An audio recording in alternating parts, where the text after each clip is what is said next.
সরকারি টাকায় হইছে।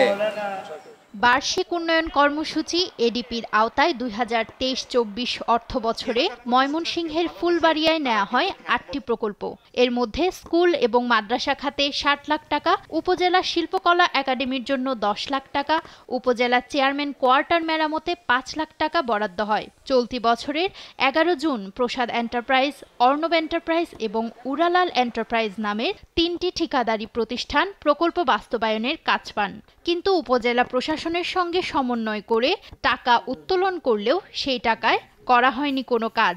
আমাদের মাদ্রাসার জন্য কিছু আনুষঙ্গিক আসবাবপত্র দিবে, সেটা যাতে ছাত্রদের এবং অফিসের শিক্ষকদের উপকারে আসে, তা আমরা সে আশাবাদী ছিলাম।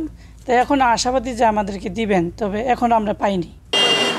এ নিয়ে ক্যামেরার সামনে কথা বলতে চাননি প্রকল্পের সভাপতি ও ফুলবাড়িয়া উপজেলার সাবেক নির্বাহী কর্মকর্তা কাবেরী জালাল। তবে উপজেলা প্রকৌশলী মনিরুজ্জামান জানান, প্রকল্প বাস্তবায়নে টাকা উত্তোলন করা হলেও উদ্ভূত পরিস্থিতির কারণে কাজ না করেই তা জমা দেওয়া হয়েছে সরকারি কোষাগারে। আমার রিলেটেড বলে শুনেন, একটা উপজেলার প্রত্যেকটা দপ্তরের কাজই আমার রিলেটেড, ঠিক আছে?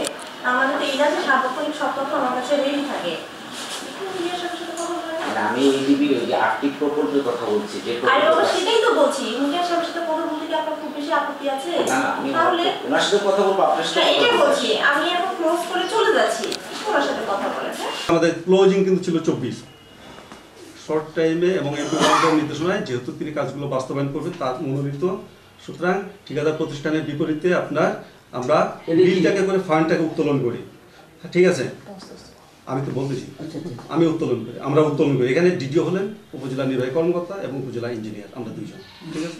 ডিরেক্টলি এই উদ্ভূত পরিস্থিতিতে কাজ করার জটিল বিষয় আমরা সিদ্ধান্ত নেই, এবং আমরা এই সিদ্ধান্তের আলোকে সম্মিলিতভাবে যৌথ স্বাক্ষরে আমরা সরকারি কোষাগারে টাকাটা জমা দেব।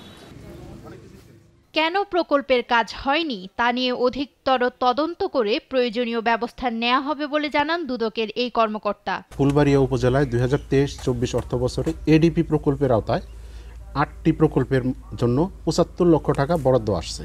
সেই বরাদ্দ সংক্রান্তে কমিশনে অভিযোগ দায়ের হয়েছে। সেই অভিযোগের প্রেক্ষিতে কমিশন থেকে আমাদেরকে এনফোর্সমেন্ট অভিযান পরিচালনা করতে বলছে। তার প্রেক্ষিতে আজকে আমরা আসছি। ইতিমধ্যে আমরা 3টা প্রতিষ্ঠান যাচাই করছি। 3টা প্রতিষ্ঠানে অভিযোগের আমরা সত্যতা পেয়েছি যে এইসব প্রকল্পে এডিপি প্রকল্পের আওতায় কোনো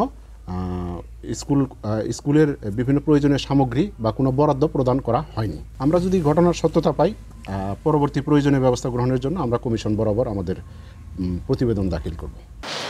আওয়ামী লীগ সরকার পতনের আন্দোলনের সুযোগকে কাজে লাগিয়ে প্রকল্পের টাকা আত্মসাতের মাধ্যমে যারা শিক্ষা উন্নয়নকে ব্যাহত করেছেন তাদের বিচারের আওতায় আনার দাবি এলাকাবাসীর। নিউজ ডেস্ক, দেশ টিভি।